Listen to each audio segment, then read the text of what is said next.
Hello, I'm Sky Matsuhashi, founder of SmartPokerStudy.com, the place for poker players who are always striving to be better today than they were yesterday. Poker people, in case you missed it, episode 113 was the second class in the blind play minimum effective dose. I talked about post-flop blind events and the plays that you can employ when out of position.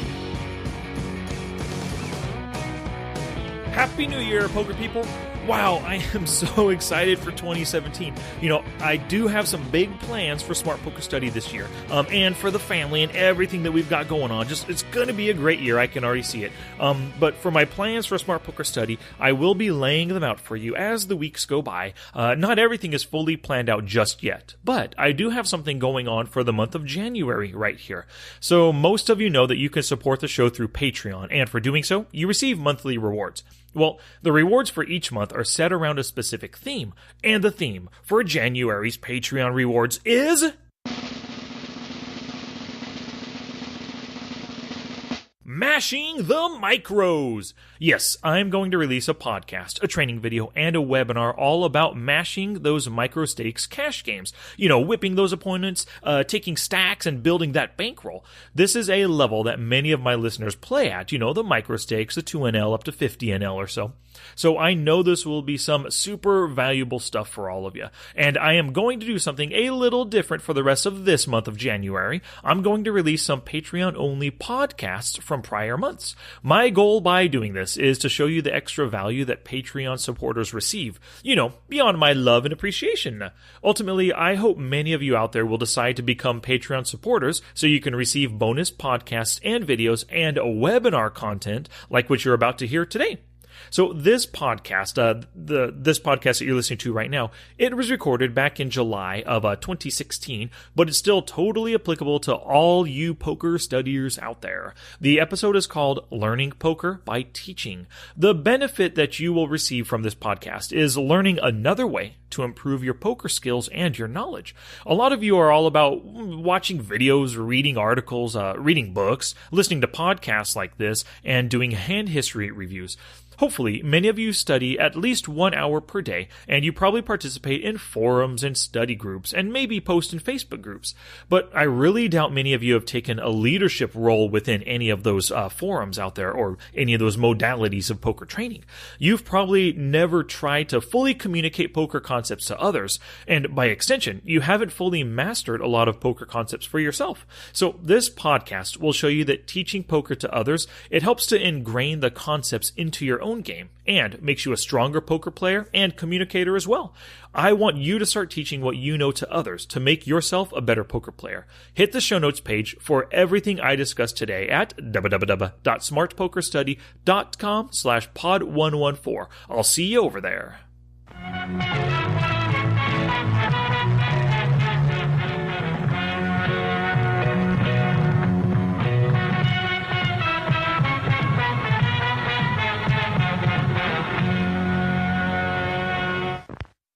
So a great philosophizer, Seneca, way back in the day, he once said, while we teach, we learn. So like I said just a few seconds ago, I want you to teach poker in order to become a better poker player. When you teach a concept, whatever that concept or area of study is, there are 4 benefits that we gain from teaching. Number 1 is a greater understanding of the subject matter. Number 2 is an improved social and communication skill set. Number 3, increased self-esteem and self-confidence. And number 4, personal growth through challenging oneself. So let me talk about each of these in further detail. So the first benefit, when it comes to teaching others, the first benefit was a greater understanding of the subject matter. Well, in order to teach something, we really should fully understand it. So the test of how well we understand a concept is if we can teach it to somebody so they can put it to use in their own lives. If you can explain a poker concept like 3-betting to your Aunt Susie, if you can explain that well enough to her so she can apply it and blow the table away with well-timed and perfectly sized 3-bets the first time she sits down at a table, then you probably understand the concept pretty darn well.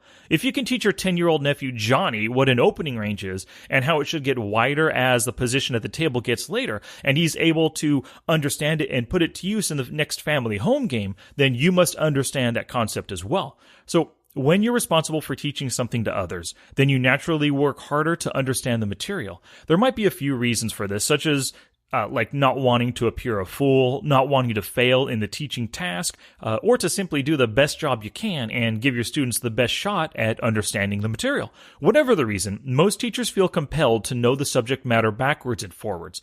And the experience of teaching also builds your knowledge over time because of the questions and insights your students give you. Students react to what you're teaching in a lot of different ways. Some will get it straight off the bat, no questions at all. Hey, you said this, I understand this, now I can apply it. And that's great when they do. Others will have question after question, or they'll need a different explanation, like one that appeals to them and that they will understand. These different interactions with your students will cause you to think and explain the material in different ways. This rethinking of ideas and creating different explanations will further help you to ingrain the material in your own brain. Okay, so the second benefit was improved social and communication skills. As a teacher, you're working with others all the time, so social and communication skills will just naturally improve as you get more experience. And this is, well, it's actually pretty obvious. In order to communicate ideas, the person you're speaking to needs to understand what you're saying, and it's helpful if they can relate to you. You know, if you're using vocabulary that works with them and using concepts that they understand. If they don't, you're forced to change what you're saying or act differently in order to find a way for them to understand. The practice of teaching will make you very good at communicating your ideas to others. So the third benefit of teaching what you know is it gives you an increased self-esteem and self-confidence. When you're teaching, the element of emotions, it really does come into play. You don't want to be embarrassed by any lack of knowledge, and conversely, you feel a sense of satisfaction and a bump in pride when your students understand a concept and they're able to put it to use in their own game. Successfully teaching something it's kind of a validation for all the hard work you've put into studying the topic for yourself. So the emotions involved in teaching help you to work harder to understand the material, and your success, when it comes to teaching, the success increases your self-esteem and your self-confidence. You know, when you succeed at something, it kind of pushes you to try more things and to find more success. And the fourth benefit to teaching is personal growth through challenging oneself. And this last benefit, it's very simple. The more you do, the more you can do. When you challenge yourself to do new things, the better you get at doing things you haven't done before, and just the more comfortable you get at trying new things. I started this whole Smart Poker Study thing off with writing a blog. I never wrote one before, but I wrote papers in high school and in college, so I knew the basics of communicating through the written word. I'm not good at it by far, no way am I good at it, but at least I knew the basics enough to start the blog. And the blog led to making some videos, and never did those before either, but just got started, and now I do poker training videos. And these led to the podcast. And I had always loved podcasts, I listened to them all the time. I never did one before, but I made my first podcast less than a year ago, and I'm still going strong. I haven't written a book before either, but now I'm writing my first one. So all of these things are new to me, and doing one led to the next, which led to the next, and so on. If you've never taught before and you don't know how, so what? You've had teachers, you've experienced good teachers and bad teachers, you're experienced at poker and studying poker and using what you've learned at the tables. Now it's up to you to communicate those thoughts to others. So I just challenge you to challenge yourself to something new and to get it done, start some teaching. And remember, the key concept here is the more you do, the more you can do. So personal growth naturally comes when you put yourself to the challenge and try new things. I know you want to support the show, and one way you can do so is by visiting today's sponsor, Habwin.com. Habwin, Habwin.com. I know you like online poker just like this guy, but what if you could win prizes at zero cost? With Habwin, you can play free, exclusive $100 free rolls on Party Poker and BWin. Check out our winter free rolls every Sunday at 8 p.m. Central European Time. It's your chance to jump at the opportunity to win extra cash completely for free. Register now at www.habwin.com/free rolls and start the fun. So, if you can play on Party Poker or BWin, support the show by visiting Habwin and registering for free. Once again, that's www.habwin.com/free rolls. So let's get back to poker learning by teaching. So the last thing I want to talk about before I get into some, actual detailed teaching that you can do as a poker player and as a poker studier, poker student, is there is a study. It was put out in a publication called Memory and Cognition back in 2014. It was put together by a few different researchers. And what I'm about to say, I'm going to quote right here. This is taken directly from the abstract of the study. And I quote, "In 2 experiments, participants studied passages either in preparation for a later test or in preparation for teaching the passage to another student who would then be tested. In reality, all participants were tested, and no one actually engaged in teaching. Participants expecting to teach produced more complete and better organized free recall of the passage," which was experiment 1, "and in general, correctly answered more questions about the passage than did the participants expecting a test." That was also part of experiment 1. Particularly questions covering main points, which was part of their experiment 2. Consistent with their having engaged in more effective learning strategies. So, instilling an expectation to teach thus seems to be a simple, inexpensive intervention with the potential to increase learning efficiency at home and in the classroom. And that was really, now that I read it out loud, it's a little complicated for me to say, so it might be difficult to understand. But basically, it means that when you study with intent to teach it, you're going to be more focused and more concentrated, probably take better notes. And as you're studying, you're going to think to yourself, hey, how can I communicate this to a student? That different mindset, studying to teach rather than studying to take a test, is going to force you to learn the material better. And now that has some interesting implications for us. First off, it makes total sense to me because ever since I started the blog and the podcast and the videos, I study things much more deeply, and I take super detailed notes because I know that I'm going to use my studies to teach others at some point. So if all of you listening want to push yourselves to study better and to recall more of what you study, do your studies with the intent of teaching it to others. Another implication of the study is that the way many of us study probably isn't helping much at all.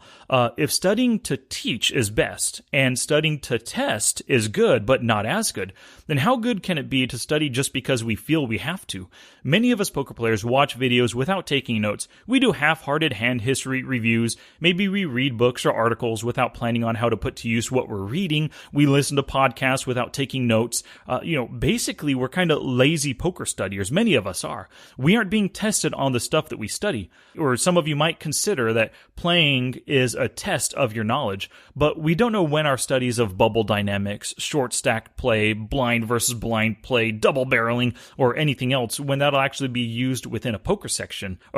So we're not really being tested. It's more like occasionally we get the opportunity to practice the skills that we learn.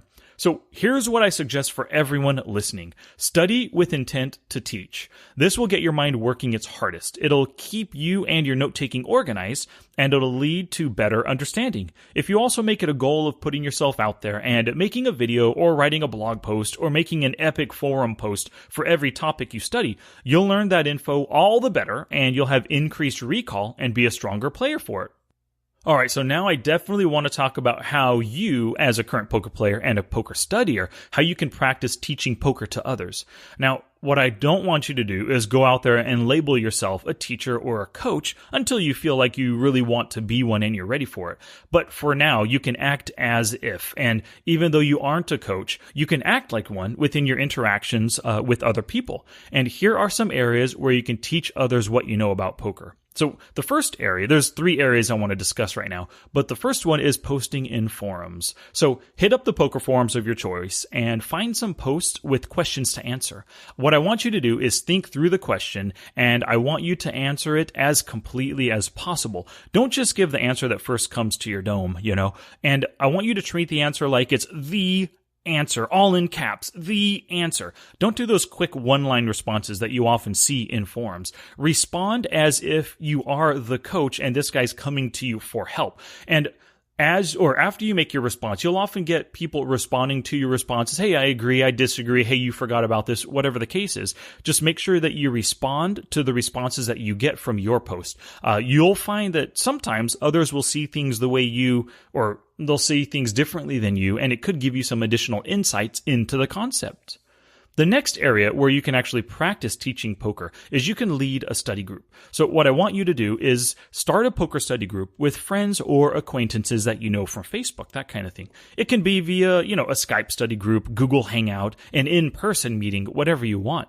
And since you're the one who started it, act as if you're the organizer and the teacher. Create topics of study and come to each session fully prepared to teach the subject matter. But don't act like the teacher, though. In your mind, you're the teacher and you have these concepts that you want to express, these opinions and ideas and everything. But I don't want you to actually give a lecture. The people that you're studying with, they're not gonna want a lecture from you. They want to hear your opinions and they want to bounce ideas back and forth and everything. So what I would like you to do is start with one point at a time and elicit feedback and thoughts from others as you discuss the topics and everything within your notes. And if you're leading, for example, a study session all about double barreling, come prepared with 2 or 3 hands to discuss. You should have your thoughts fully put together and listed out so you can hit every single point. And I want you to know these hands that you're covering inside and out. Run the math ahead of time and do the Flopzilla work ahead of time as well.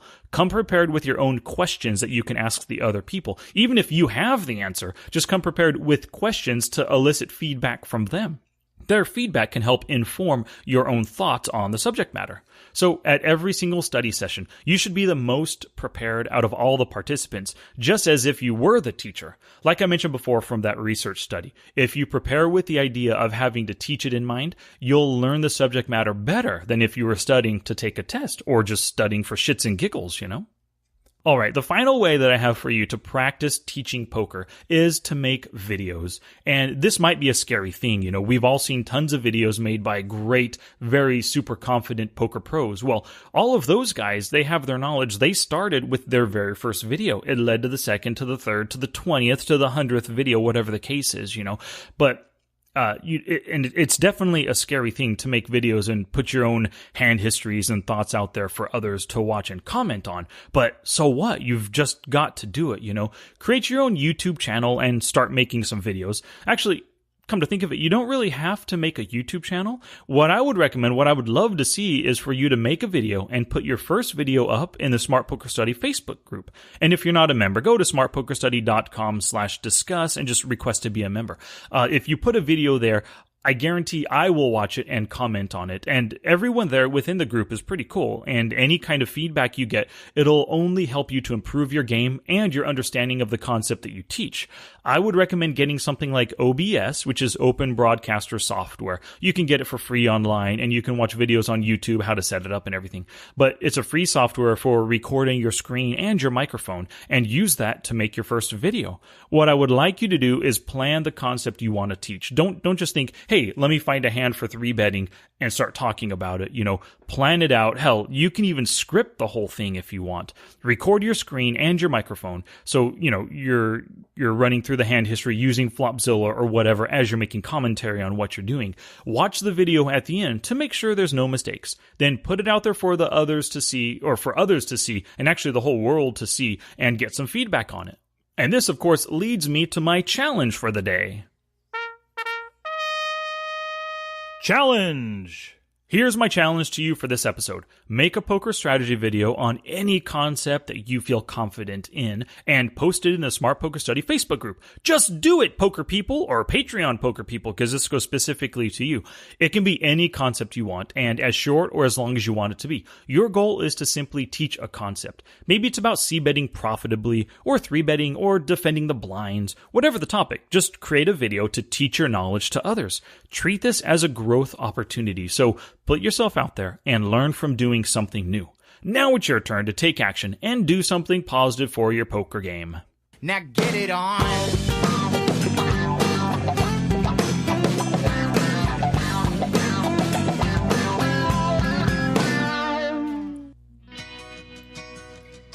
Thank you so much for listening today, and once again, thank you for your current or future Patreon support. It's super duper poker peeps like you who keep me going, and I thank you once again for that support. Visit www.patreon.com/smartpokerstudy to learn more and to get in on January's theme of mashing the micros. Don't forget to visit today's show notes as well at www.smartpokerstudy.com/pod114 for links to everything discussed today. And of course, I want to thank our show sponsor today, habwin.com. Check out their winter free rolls every Sunday, 8 p.m. Central European Time. Visit www.habwin.com/free-rolls to learn more and to register for free. Alrighty, Poker Peeps, next week in episode 115, I'll tell you how you can extract more value from those fishy players at your tables. I know that you'll get a ton out of that podcast. Until next time, study smart, play much, and make your next session the best one yet.